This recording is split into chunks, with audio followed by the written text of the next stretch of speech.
ஆண்டவராகிய இயேசுவின் நாமத்தில் அன்பின் வாழ்த்துக்கள். இது ஊழியர்களுக்கான ஒரு செய்தி. ஊழியர்களுக்காக மட்டுமல்ல, ஊழியத்தை நேசிக்கிற, ஊழியத்தில் வாஞ்சை உள்ள, அழைப்பு பெற்ற யாவருக்கும் இந்த செய்தி உரியது. இந்த நாளின் செய்தி என்னவென்றால், ஒரு ஊழியன் யாராக இருக்க வேண்டும், எப்படிப்பட்டவனாக இருக்க வேண்டும் என்பதை வேதம் பல கதாபாத்திரங்களை வைத்து சொல்லுகிறது. ஒரு ஊழியனுடைய தகுதிகள் என்ன, புதிய ஏற்பாட்டிலும் பழைய ஏற்பாட்டிலும் ஒரு ஊழியனுடைய கேரக்டர் ஆஃப் காட் சர்வெண்ட். இந்த நாளிலே தாவீதை உங்களுக்கு முன்பாக நான் நிறுத்த விரும்புகிறேன்.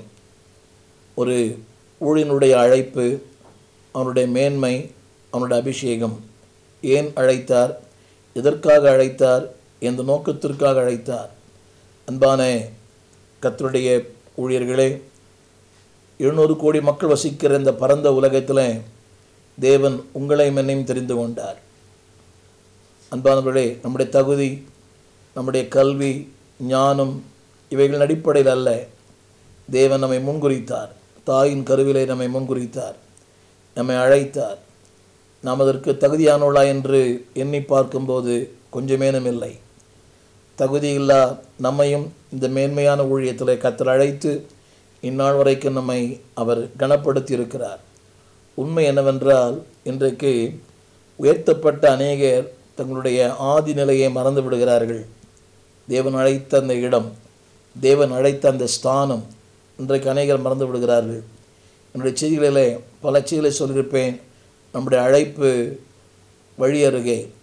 மத்தேயு 20:3, எசேக்கியேல் 16 அதிகாரத்தில் தூக்கி எறியப்பட்ட நம்மை ஆண்டவர் தூக்கி எடுத்தார்.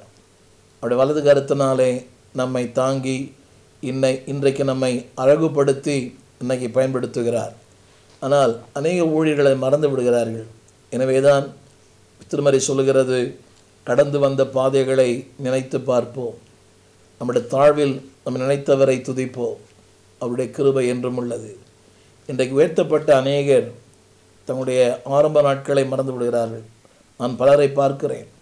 ஆடம்பரங்கள், அதிகமான டிமாண்ட்ஸ், அல்லாவிட்டால் அடுத்தவர்களை அற்பமாய் எண்ணுவது இல்லை. அன்பான, வளர்ச்சி என்பது நல்லது, ஆனால் அந்த வளர்ச்சி நிரந்தரமாக இருக்க வேண்டும். உயரத்தை விட ஆழம் முக்கியம். எந்த அளவுக்கு உயரமாய் போகிறோமோ அந்த அளவுக்கு ஆபத்தும் இருக்கிறது. புரிய நினைக்கிறேன். எந்த அளவுக்கு உயரத்துக்கு போகிறோமோ அந்த அளவுக்கு ஆபத்து இருக்கிறது. உயர போக போக ஆபத்து நம்மை கிட்டி சேர்ந்திருக்கிறது என்று நாம் புரிந்து கொள்ள வேண்டும். இந்த நாளிலே சங்கீதங்களின் புஸ்தகத்திலிருந்து ஒரு ஊழியனுடைய மேன்மை என்ன, why God has called us, ஏன் நம்மை அழைத்தார். சங்கீதங்களின் புஸ்தகம் 78ஆம் அதிகாரம் 70ஆம் வசனம். அந்த வசனம் இப்படி ஆரம்பிக்கிறது, தம்முடைய தாசனாகிய தாவீதை தெரிந்து கொண்டார். யோசித்து பாருங்கள், தூதர்களுக்கு இல்லாத ஒரு பாக்கியத்தை ஆண்டவர் உங்களுக்கு எனக்கு தந்தார். தம்முடைய தாசனாகிய தாவீது. அந்த இடத்தில் உங்கள் பெயரையும் என் பெயரை எழுதி நான் போட்டு வாசிக்க விரும்புகிறேன். தம்முடைய தாசனாகிய தாவீது. நாம் எப்போ தாசனானோம்? அக்கிரமத்திலும் பாவத்திலும் அநியாயத்திலும் வாழ்ந்தோம். தேவன் அறியாமல் வாழ்ந்தோம். கோபாக்கியனின் பிள்ளைகளாக இருந்தோம். தேவனோ அவருடைய மிகுந்த இரக்கத்தினாலே உங்களையும் என்னையும் ரட்சித்தார், அபிஷேகம் பண்ணினார், அழைத்தார், அவருடைய தாசனாய் மாற்றினார். எத்தனை பெரிய மேன்மை! எனவே தான் பக்தன் பாடுகிறார், இத்தனை மகத்துவம் உள்ள பதவி புழுக்கலாம் எங்களுக்கு. தூதர்களுக்கு இல்லாத ஒரு பாக்கியத்தை அவருடைய தாசனாகிய உங்களுக்கு எனக்கு தந்திருக்கிறார். அதில் சொல்லப்பட்ட ஒரு வார்த்தை, தேவன் நம்மை தெரிந்து கொண்டார். உலகம் தெரிந்து கொள்ளவில்லை. உலகம் திறமை உள்ளவனை தெரிந்து கொள்ளுகிறது. தேவன் தெரிந்து கொண்டவனுக்கு திறமைகளை கொடுக்கிறார். தெரிந்து கொண்டு என்ன செய்தாராம்? அடுத்த வார்த்தை, ஆட்டுத் தொழுவங்களிலிருந்து அவனை எடுத்தார். இதுதான் இன்றைய மேன்மை. இங்கேயோ இருந்தோம், ஆட்டுத் தொழுவங்களுக்கு மத்தியிலே, நோக்கம் இல்லாமல், குறிக்கோள் இல்லாமல். அது ஒரு பெரிய வேலை இல்லை, அது ஒரு அற்பமான வேலை. அதற்கு கல்வி, அறிவு, ஞானம் அதெல்லாம் தேவையில்லை. இப்படிப்பட்ட ஆட்டுத் தொழுவத்திலிருந்து, அது நம்முடைய வாழ்க்கையினுடைய பின்னணி, நம்முடைய படிப்பு, அந்தஸ்து, அது ஒரு வார்த்தை ஏற்பட்டிருக்கிறது, அவனை எடுத்தார்.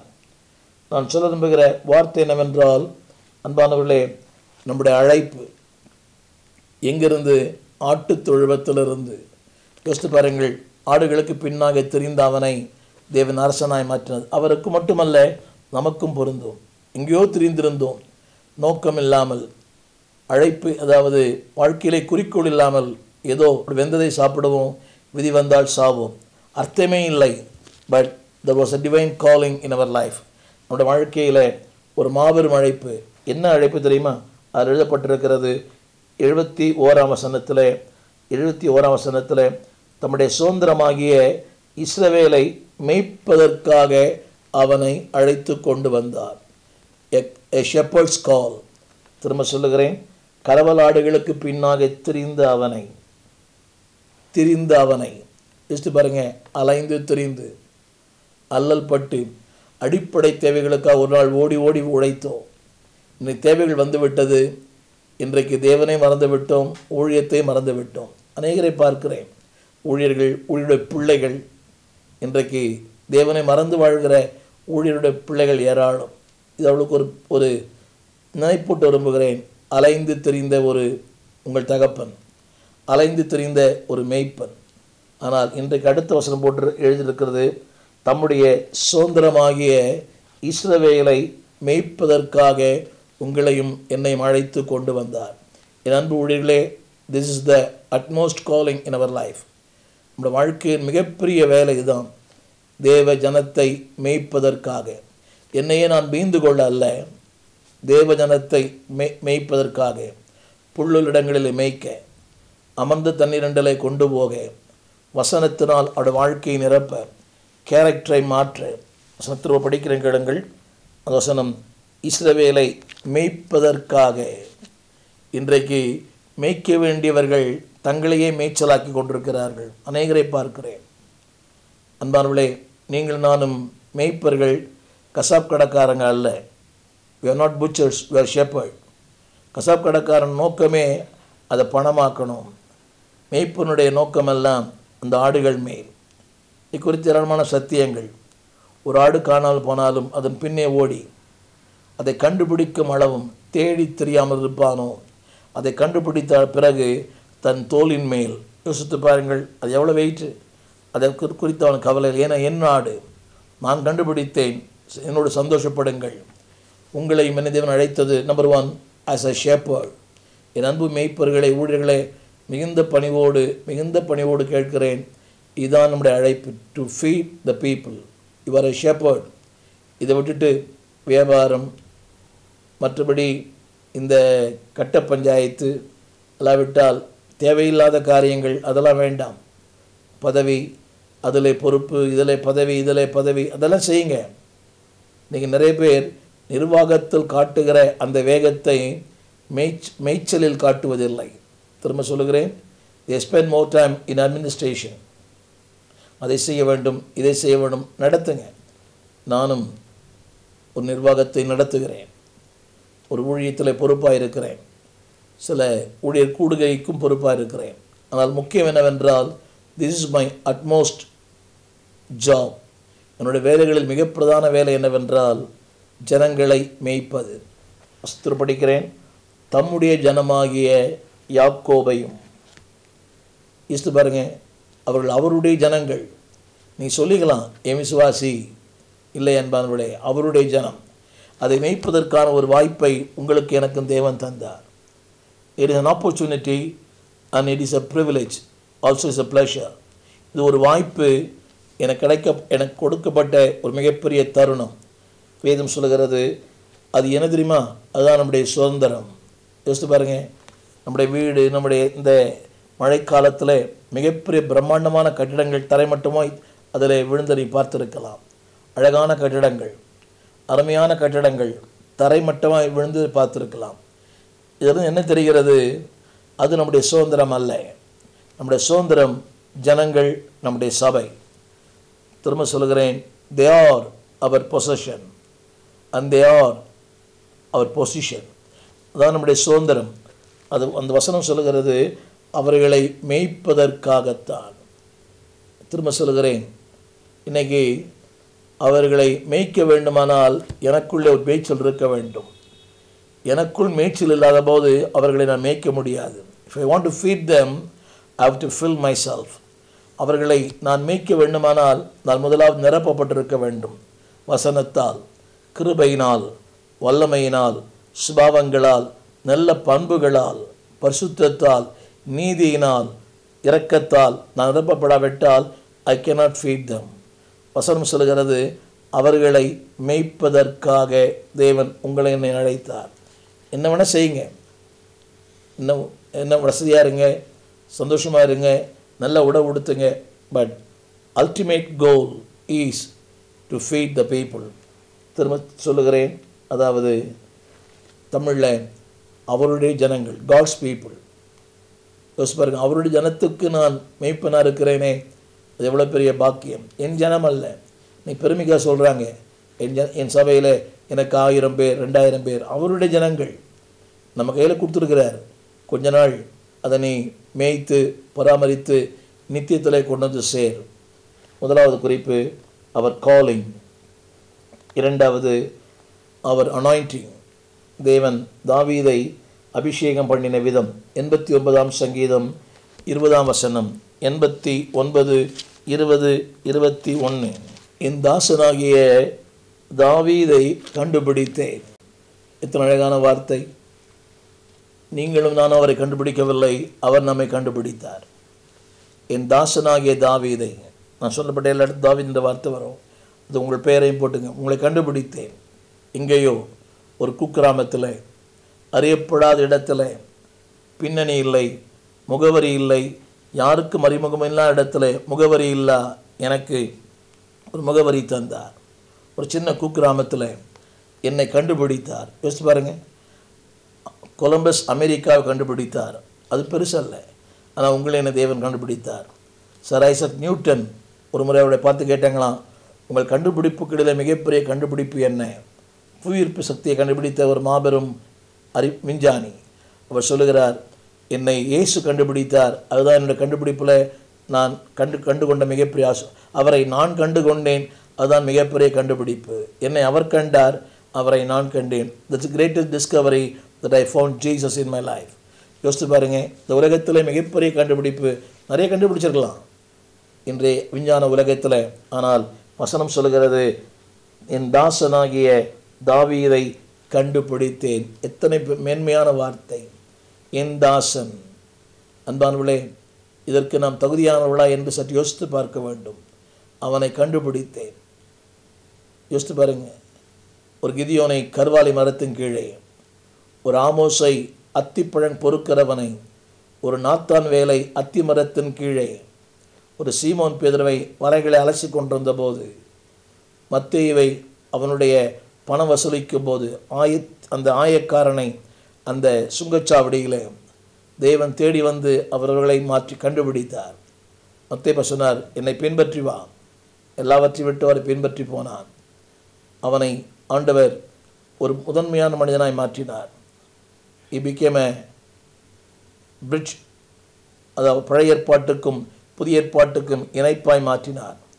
அவனை சரித்திர சாதனையாளனாய் மாற்றினார். மத்தேயு 1 அதிகாரம், ஏராளமான சரித்திரங்கள். யோசித்து பாருங்கள், அந்த சரித்திரத்தின் சாதனையாளனாய் மத்தேயை மாற்றினார். அவன் வீடு ஒரு ஜெப வீடாய் மாறிற்று. அநேக ஆயக்காரரும் பரிசெயரும் அவனால் அவரை ஏற்றுக்கொண்டார்கள். அவன் வீடே ஒரு பல்கலைக்கழகமாய் மாறிற்று. என்னை கேட்டுக்கொண்டிருக்கிற அன்பு தேவ பிள்ளையே, அவனை கண்டுபிடித்தார். அது மட்டுமல்ல, அடுத்த வார்த்தை சொல்ல விரும்புகிறேன். அடுத்த வார்த்தை காட் அனாயிண்டஸ். தமிழ் விதத்தில் அவனை பரிசு ஸ்தலத்தில் அபிஷேகம் பண்ணினேன். ஒரு ஊழியம் எடுத்து தெரியுமா? ஒன்ஸ் இஸ் கால்ட் ஒன், இரண்டாவது இஸ் அனாயிண்டட் ஒன். ஏன் நம்மை அழைத்தார் என்று சொன்னால் ஜனங்களை மேய்க்க. ஏன் நம் அபிஷேகம் பண்ணினார் என்று சொன்னால் அடுத்த வார்த்தை அவனை உறுதிப்படுத்த, அவனை பலப்படுத்த.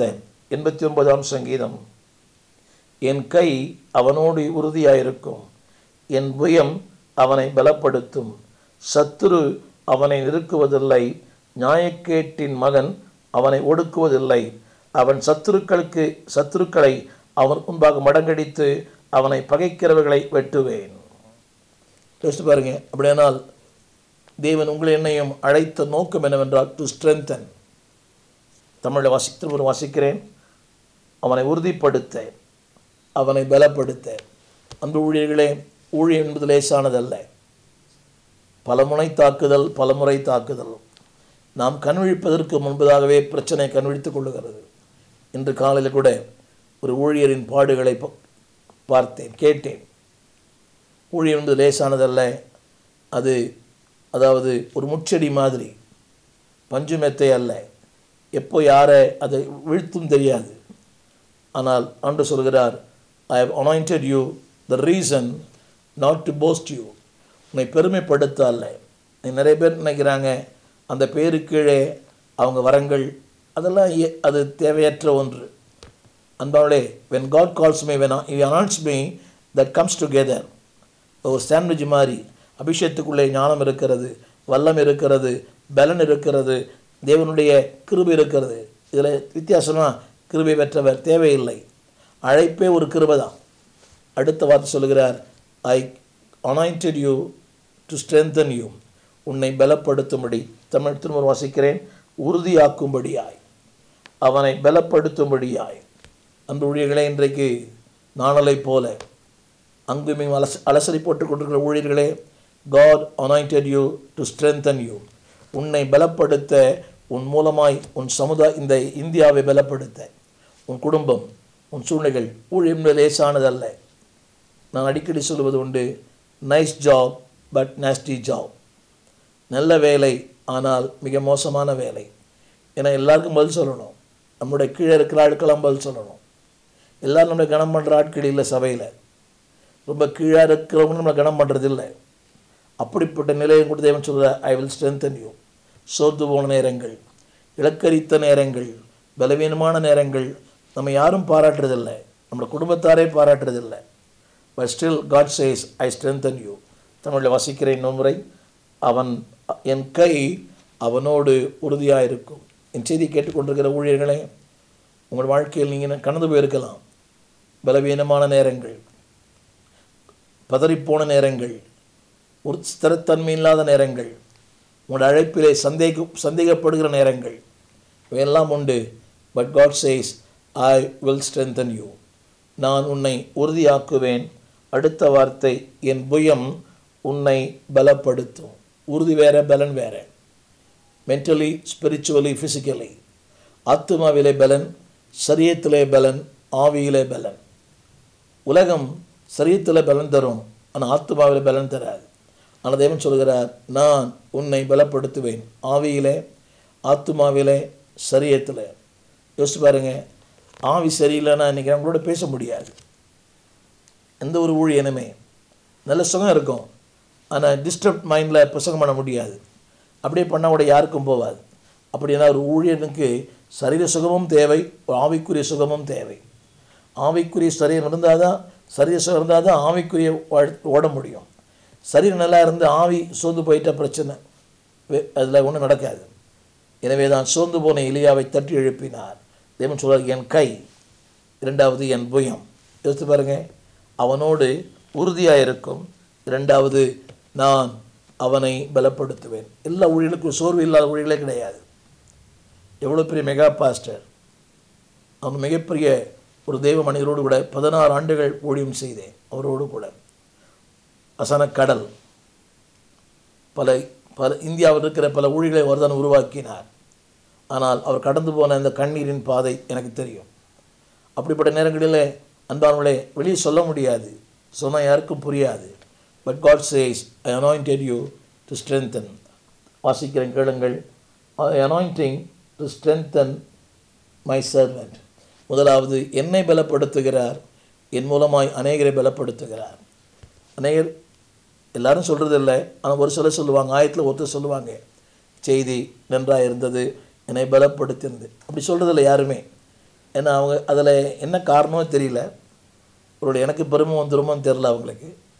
But God says, I will strengthen you and I will strengthen through you. முதலாவது, உன்னை பலப்படுத்துவேன், உன் மூலமாய் ஜனங்களை பலப்படுத்துவேன்.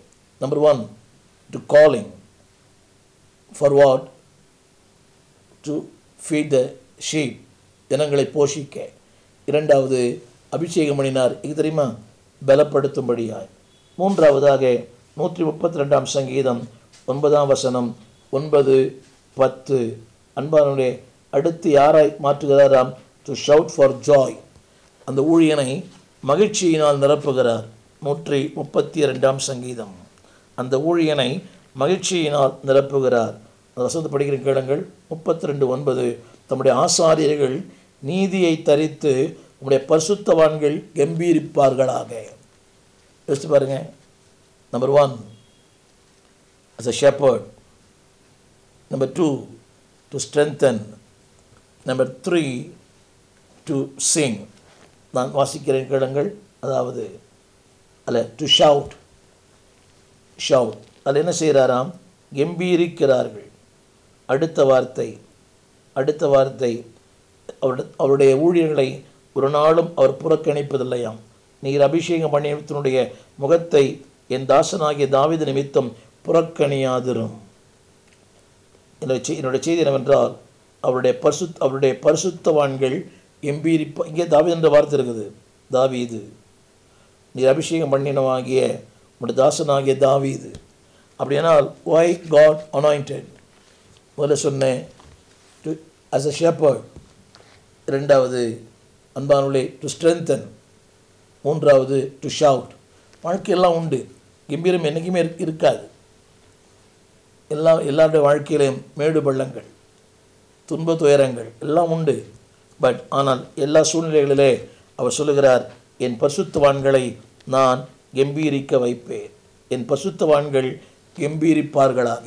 அன்பானவர்களே, நான் வேடிக்கையாக சொல்வதுண்டு, ஒரு ஊழியன் சந்தோஷமாக இருக்கிற நேரமே பிரசங்கம் பண்ணுற நேரம்தான். அதை கூட அங்கேருந்து ஒருத்தர் மறைச்சு பார்த்தா அந்த சந்தோஷம் போயிடும். யோசிச்சு பாருங்கள், அநேக ஊழியர்கள் கம்பீரமாக அதாவது மேடையில் பேசும்போது தான் கம்பீரம். ஆனால் ஒவ்வொரு ஊழியனுடைய தனிப்பட்ட வாழ்க்கையில் யோசித்து பாருங்கள், மன அழுத்தங்கள், மனப்போராட்டங்கள், மனக்குமுறல்கள் வெளியே சொல்ல முடியாது. ஆனால் மேடையில் கம்பீரிக்கிற அநேக வாழ்க்கையில் பார்த்துருக்குறேன். அவருடைய உள்ளான வாழ்க்கையில் மன அழுத்தங்கள், மனப்போராட்டங்கள், ஏளனங்கள், வசைச்சொற்கள், பலவிதமான கிரிட்டிக்ஸ், அவரை குறித்த விமர்சனங்கள் வந்துகிட்டே இருக்குது. இவர்களுக்கு மத்தியில் ஊழியம் பண்ணுறாங்க ஊழியக்காரங்க, அவங்க உண்மையாகவே பாராட்டத்தக்கவர்கள். இந்த ஊடகத்தில் வருகிற பலரை குறித்து தினந்தோறும் ஊடகத்தில் வருகிறது. அதாவது இந்த செய்தியை 50 பேர் கேட்குறாங்க, துச்செய்தியை 50,000 பேர் கேட்குறாங்க. வேடிக்கையாக இல்லை? இந்த செய்தியை யூடியூப்பில் 50 பேர் பார்க்குறாங்க. சத்தியத்தை, ஒரு ஊழியனை குறித்து சொல்லுகிற துர்ச்செய்தியை 50,000 பேர் பார்க்குறாங்க. இப்படி மக்களுக்கு அதில் நாட்டம் இருக்குது, இதில் நாட்டம் இல்லை. அந்த தேவன் சொல்கிறார், ஒரு ஊழியனை தேவன் புறக்கணிப்பதே இல்லை. என் அன்பு ஊழியர்களே, God will not despise you. ஒரு நாளும் உங்களை அவர் புறக்கணிக்கவே மாட்டார். ஒருவேளை உலகம் புறக்கணிக்கலாம், உறவுகள் புறக்கணிக்கலாம், நம்பினவர்கள் புறக்கணிக்கலாம், உங்களால் வளர்த்து ஆளாக்கப்பட்டவர்கள் உங்களை புறக்கணிக்கலாம். ஏனியாக இருந்தீங்க, அவங்க நீங்கள் உயர்த்து போயிட்டாங்க, எட்டி உதைக்கலாம். But God never despise you. நீங்கள் அவருடைய தாசன். அவர் சொல்லுகிறார், நான் அபிஷேகம் பண்ணினுடைய முகத்தை. யோசித்து பாருங்க, நான் அவர் முகத்தை பார்க்கணும் இல்லையோ, அவருடைய முகத்தை நாள்தோறும் பார்க்கிறார். பக்தன் பாடினாரே, உன் முகத்தை பார்க்கணும் ஏசையா. அப்படியானால் அவரின் முகத்தை நாள்தோறும் பார்க்குறாராம். வசனம் படிக்க கேளுங்க, நீர் அபிஷேகம் பண்ணினுடைய முகத்தை. அப்படியானால் ஐ ஆம் அனாயிண்டட் பை காட். என் முகத்தை நாள்தோறும் அவர் பார்க்குறார். நாடறனா சிரிக்கிறேனா, என்னுடைய ஸ்மைலிங் பார்க்குறார். என் மன அழுத்தங்களை பார்க்கிறார். அன்றைக்கு மரியாதை பார்த்து ஏன் அழுகிறாய்? அதே ஆண்டவர் இன்னைக்கு உங்களை பார்த்து கேட்கிறார், உங்கள் முகத்தை பார்த்து, why you are so sad? நீ துக்கமுகமாய் தெரிவது என்ன? 3வது குறிப்பு, ஒரு ஊழியனுடைய மேன்மை டு ஷவுட். அவன் என்ன பண்ணுறாராம்? அவனை கம்பீரிக்க செய்கிறான். ஒருவேளை சூழ்நிலை இல்லாமல் இருக்கலாம். எத்தனையோ பேர் இந்த கொரோனா காலத்தில் அடிப்படை தேவையில்லை, வாழ்க்கையில் எவ்வளோ போராட்டம், பிள்ளைகளுக்கு வாழ்க்கையின் தேவை சந்திக்க முடியல, வாடகை, சபை கட்டடம் முடியல. But God says, I will make you to shout. இதே உலகத்தில் உன்னை கம்பீரிக்க வைப்பேன். ஒருவேளை இன்னைக்கு நீ தலை குனிந்திருக்கலாம். I will make you to shout. வசனம் சொல்லுகிறது, அவருடைய பரிசுத்தவான்கள் கம்பீரிப்பார்கள். இது உண்மை. அந்தவளே, கண்ணீர் உண்மை, துயரங்கள் உண்மை, வேதனைகள் உண்மை, பாடுகள் உண்மை. A day will come, he will make you to shout. இதே உலகத்தில் உங்களை கம்பீரிக்க வைப்பார் என்று அவர் சொன்னார். அவருடைய பரிசுத்தவான்கள் கம்பீரிப்பார்களாக. உங்களை மகிழ்ச்சியாக்கி அதில் மகிழ்கிறவர் கர்த்தர். 4வது குறிப்பு, who is a servant of God. 4வது குறிப்பு 144ஆம் சங்கீதம் 9-10. is the one God makes to sing. அவன் யாருன்னு சொன்னால் 9ஆம் வசனம், கர்த்தாவே நான் உமக்கு புதுப்பாட்டை பாடுவேன், தம்புரினாலும் 10 நரம்பு வீணையினாலும் உம்மை கீர்த்தனம் பண்ணுவேன். உமக்கு புதுப்பாட்டை பாடுவேன், தம்புரினாலும் 10 நரம்பு வீணையினாலும் உம்மை துதிப்பேன். முதலாவது as a shepherd, 2வது to strengthen, 3வது to shout, 4வது to sing. அன்பானவர்களே, அதாவது நான் தம்புரினாலும் 10 நரம்பு வீணையினாலும். ஒரு சின்ன கேள்வி, மெய்ப்பனுக்கு இப்படிப்பட்ட திறமைகள் எங்கிருந்து வந்தது? ஒரு மெய்ப்பன் யோசிச்சு பாருங்க, ஒரு மெய்ப்பனுக்கு மெய்ப்பன் தொழில் மட்டுமே தெரியும். ஆனால் இங்கே அவர் சொல்லுகிறார், நான் பாடுவேன், அடுத்து கீர்த்தனம் பண்ணுவேன், அடுத்து வாசிப்பேன், தம்பூரினாலும் 10 நரம்பு வீணையினாலும். இங்கே நான் குறிப்பிட வரும்போது சத்தியம் என்னவென்றால், தேவன் யாரை தெரிந்து கொண்டாரோ அவனுக்கு திறமைகளை கொடுக்கிறார். உலகம் திறமை உள்ளவனை தெரிந்து கொள்ளுகிறது, ஆனால் தேவன் தெரிந்து கொண்டவனுக்கு திறமைகளை கொடுக்கிறார். வசனம் சொல்லுகிறது, 10 நரம்பு வீணையினாலும் நான் உம்மை கீர்த்தனம் பண்ணுவேன். ஒரு ஊழியனை பாட வைக்கிறார். எனவே தான் பக்தன் சொன்னான், இரவிலும் கீதம் பாட வைக்கிறவர். ஒரு ஊழியன் யார்? நம்பர் 1, அவனுடைய அழைப்பு என்ன? To shepherd, to feed the people. ஒரு ஊழியன் யார்? அவன் ஒரு மெய்ப்பன்.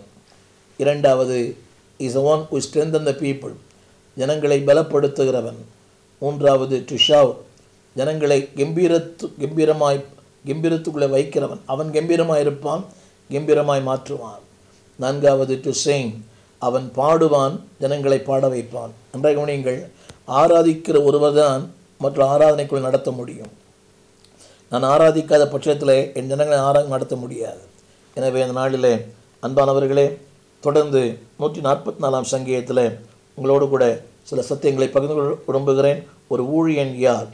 நம்பர் 1, ஒரு ஊழியன் யார் என்றால் 144ஆம் சங்கீதம். Number 1 is a warrior. ஒரு ஊழியன் யார் என்றால் வேதம் சொல்லுகிறது, போருக்கும் யுத்தத்திற்கும் தன்னை அர்ப்பணித்தவர். 144:1, போருக்கும் யுத்தத்திற்கும் தன்னை அர்ப்பணித்த ஒருவன். அப்படியானால் he has to ready for the war. ஒரு ஊழியன் யார் என்றால் அன்பானவை இஸ் a warrior. அதாவது இங்கே சொல்லப்பட்டிருக்கிறது, he was trained by the Lord. தமிழை வாசிக்கிறேன், trained by the Lord. அவர் சொல்கிறார், என்னை படிப்பிக்கிற தேவனாகிய கர்த்தர். அன்பு ஊழியர்களே, ஊழியன் என்பது ஒரு யுத்த களம். அவனை 2 குத்து குத்துனா கட்டாயம் நம்மளை ஒரு குத்து குத்துவான். உங்களுக்கு அனுபவம் இருக்கும், நல்ல பெரிய பிரம்மாண்டமான கூடுகை பிரசங்கம் பண்ணிட்டு வருவீங்க, வீட்டில் பார்த்தீங்கன்னா எல்லாம் வியாதியில் படுத்திருப்பாங்க. நல்ல ஊழியம், வீட்டுக்கு வரும்போது ஏதோ ஒரு அசம்பாவிதம். இது உண்மை. ஏனென்றால் ஊழியம் என்பதே ஒரு யுத்தம். 2 வார்த்தை இருக்குது, போர், அடுத்து யுத்தம். இதுதான் ஊழியம். ஆனால் இதில் காட் ட்ரெயின்ட் அஸ், நம்மை படிப்பிக்கிற, கற்றுக் கொடுக்கிறார். அன்பானவர்களே, இந்த இறையர் படிப்பு இதில் பழக்கம் இல்லை. ஊழியம் ஒன்றுமே தெரியாது, பட் காட் ட்ரெயின்ட். சொல்லிக்கொண்டே போகலாம். மொழி தெரியாத பல நாடுகளிலே 40க்கும் மேலான மொழியே தெரியாது, ஒரு வார்த்தை கூட தெரியாது. ஆனால் காட் ட்ரெயின்ட். ஒரு ஊழியன் என்ன சொன்னால் இஸ் a warrior. 2வது, who is a pastor is a ruler. 2ஆம் வசனம், ஜனங்களை கீழ்ப்படுத்துகிறவராய் இருக்கிறார். ஃபஸ்ட்டு வித்தியாசமாக இருக்கும். அப்படியானால் அன்பானவர்களே, ஜனங்களை கீழ்ப்படுத்துகிறவன். இன்றைக்கி ஜனங்களை யாரையும் கீழ்ப்படுத்த முடியல, குடும்பத்தையே கீழ்ப்படுத்த முடியல. ஒரு ஊழியன் என்றால் கீழ்ப்படுத்துகிறவன். விசுவாச மக்களே, நன்றாய் கேளுங்கள். சபை என்பது அதாவது பொழுதுபோக்கு மன்றம் அல்ல. 1 கொரிந்தியர் 12ஆம் அதிகாரம் சொல்லுகிறது, சபையிலே ஆளுகைகளை தேவன் ஏற்படுத்தியிருக்கிறார். சபைகள் ஆளுகை. இன்னைக்கு ஜனங்க ஊழியனுக்கு கீழ்ப்படுறதே இல்லை. பாவம். வசனம் எழுதப்பட்டிருக்கிறது, என் ஜனங்களை எனக்கு கீழ்ப்படுத்துகிறவர். 2 அர்த்தம் உண்டு. தேவன் செய்வார். when you obey God, people will obey you.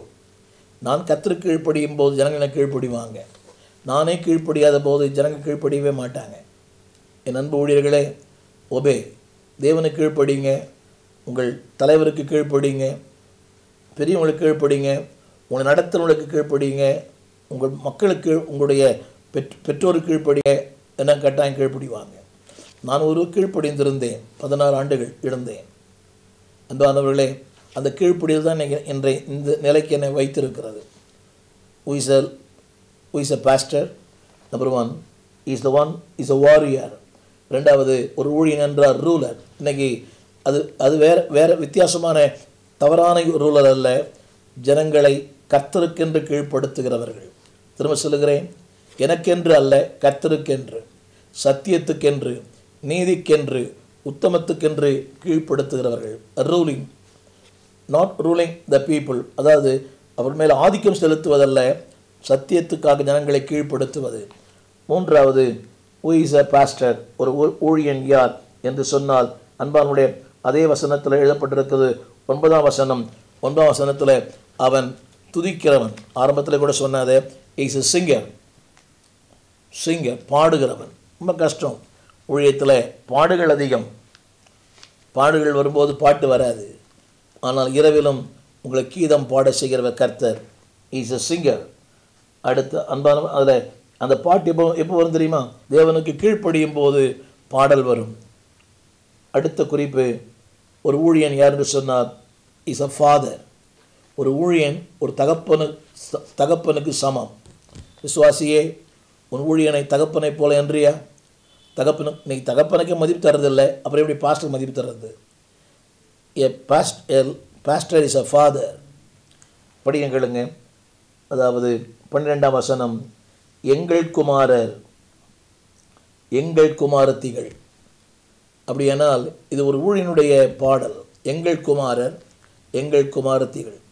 அப்படியானால் ஒரு ஊழியன் யார் என்று சொன்னால், is just like a father. கவனிங்க, ஒரு தகப்பனை கனம் பண்ணுவது போல ஒரு ஊழியனை கனம் பண்ணுங்கள். எங்கள் குமாரர், எங்கள் குமாரத்திகள். அது யார் சொல்ல முடியும் தெரியுமா? ஒரு தகப்பன், ஒரு ஊழியன் தகப்பனை போல. A pastor, a man of servant is a father. ஒரு ஊழியன் தகப்பனை போல. மறந்துவிட வேண்டாம் என் அன்பு ஊழியர்களே, you are just like a father. உங்கள் ஸ்தானத்தை, உங்கள் இடத்தை விட வேண்டாம். நீங்கள் ஒரு தகப்பன். வயசில் சின்ன ஆளாக இருக்கலாம். நான் என்னுடைய 20ஆம் வயதில் ஊழியத்திற்கு வந்தேன், பிரசங்கம் பண்ண ஆரம்பித்தேன். ஏராளமான ஜனங்கள் இருந்தார்கள், ஆண்கள், பெண்கள், தேவன் சாட்சி. ஆனால் அன்றைக்கும் இதே நிலை தான். I am a father. நீங்களும் அன்பு ஊழியர்களே, you are just like a father. ஒரு தகப்பன மாதிரி நடந்து கொள்ளுங்க. இன்றைக்கு பலவிதமான குற்றச்சாட்டுகள் ஊழியனை குறித்து. இல்லை, you are a father. Even though you are young, இளமையாக இருக்கலாம், நீங்கள் ஒரு தகப்பன். வசனம் படிக்கிறது, எங்கள் குமாரர், எங்கள் குமாரத்திகள். புரிய நினைக்கிறவங்களுக்கு, ஒரு மெய்ப்பன் தகப்பனை போல. இன்னும் விளக்கமாக நான் பேச விரும்பவில்லை. உங்கள் சபைக்கு வருகிற பிள்ளைகள், நீங்கள் அவளுக்கு தகப்பன், அவருடைய பிள்ளைகள். அந்த ஸ்தானத்தை விட்டுறாதீங்க, அந்த அபிஷேகத்தை விட்டுறாதீங்க. God made you as a father. உங்களை தகப்பனை போல வைத்திருக்கிறார். தகப்பனை போல நடந்து கொள்ளுங்கள். 4வது, who is a pastor? ஒரு ஊழியன் யார்? அடுத்த வார்த்தை 13ஆம் வசனம். அதில் போட்டிருக்குது, அவன் இங்கே கூட மேய்ப்பன். எங்கள் ஆடுகள் 1000-10,000 பெருகி இருக்கும். அவன் யாருன்னு சொன்னால், இங்கே சொல்ல நம்புகிறேன். முதல் குறிப்பு ட்ரெயின்ட் மேன், 2வது குறிப்பு ட்ரஸ்டிங் மேன், 3வது குறிப்பு ட்ரூத்ஃபுல் மேன், 4வது குறிப்பு டர்னிங் இஸ் பீப்புள், ஜனங்களை திருப்புகிறவன், 5வது குறிப்பு இஸ் அ ட்ரெண்டிங் மேன். திரும்ப சொல்லுகிறேன், ட்ரெண்டிங். தமிழில் சொல்ல விரும்புகிறேன். அதாவது ஆடுகள் 1000-10,000 பெருகும். சும்மா பெருகாது. அந்த பெருக்கத்திற்கு மேய்ச்சல்.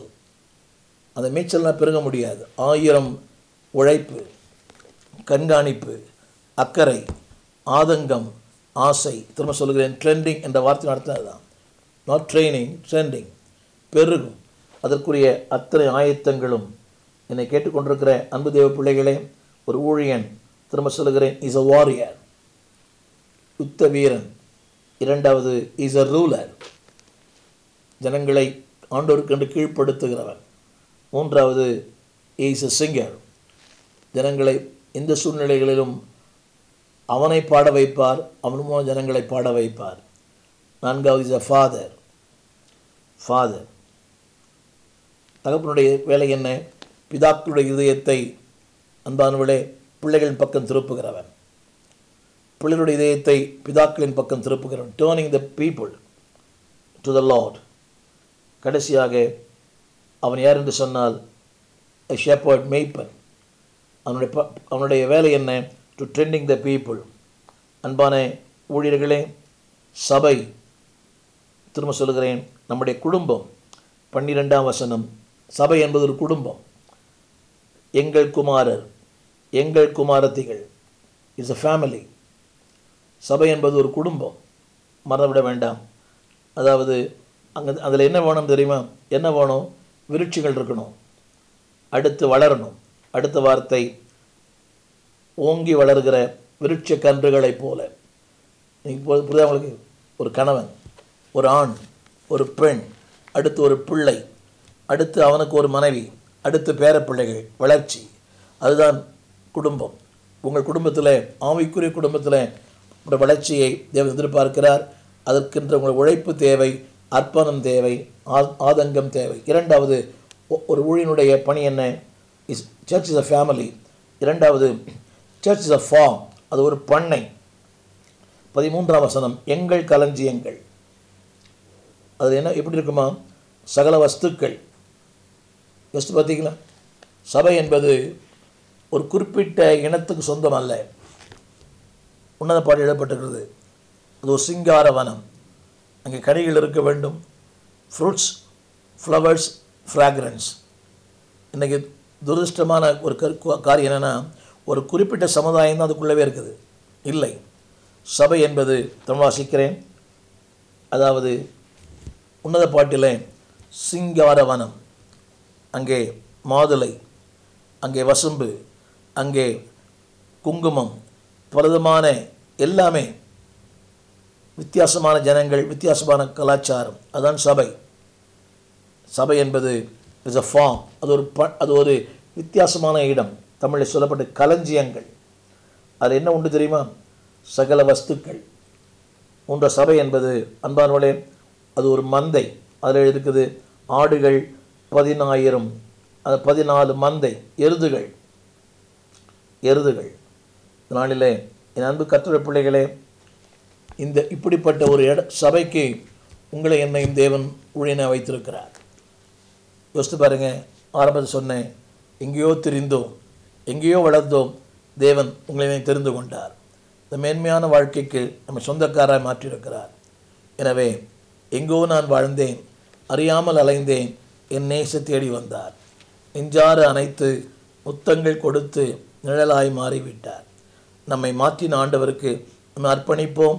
ஆரம்ப சொன்னது போல, let it be a shepherd, ஒரு மேய்ப்பனாக இருப்போம். நான் சொன்னது போல அன்பானவர்களே, ஒரு வாரியர், அடுத்தபடியாக ஒரு ரூலர், மூன்றாவது அன்பானுடைய ஒரு தகப்பன், நான்காவது ஒரு மேய்ப்பன்.